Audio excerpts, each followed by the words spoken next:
Welcome to Knowledge Base. In our previous video, we discussed the concept of relative motion. And so in this video, we are just going to solve this problem on relative motion. The question is long, so I'm just going to sort out the parameters as we go through the question.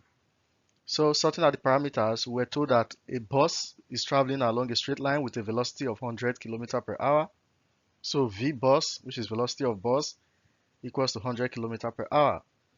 Then a passenger walks in the direction of the bus at 6 km per hour.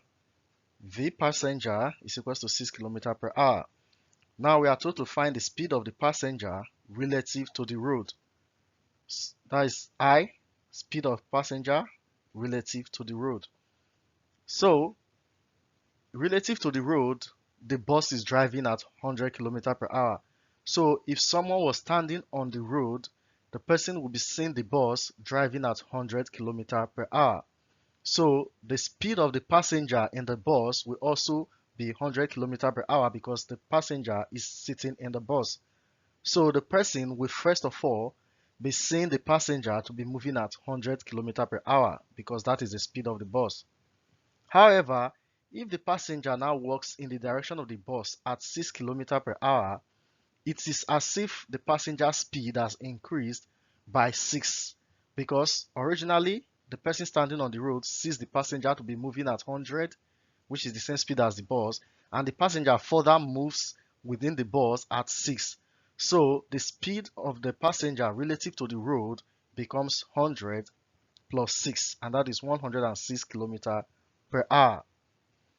Relative to the bus, the speed of the passenger is simply 6 km per hour because while the passenger is in the bus, it appears to the passenger as though the bus is not moving.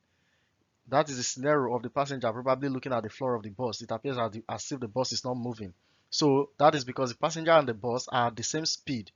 So relative to the bus that is moving, the passenger just appears to move only 6 km per hour. Then finally, we are told that if the passenger now walks at the same speed, which is at 6 km per hour, but in opposite direction as the bus, what will be its new speed relative to the road? So we know that the bus is moving 100 km per hour forward, but the passenger now walks in the opposite direction to the bus, which is 6 km per hour in the opposite direction.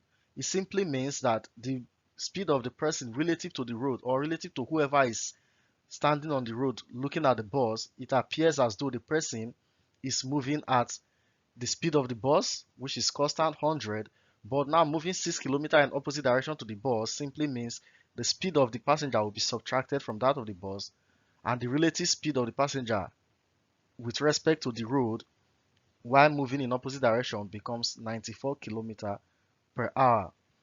I hope you enjoyed this video. Please try this exercise.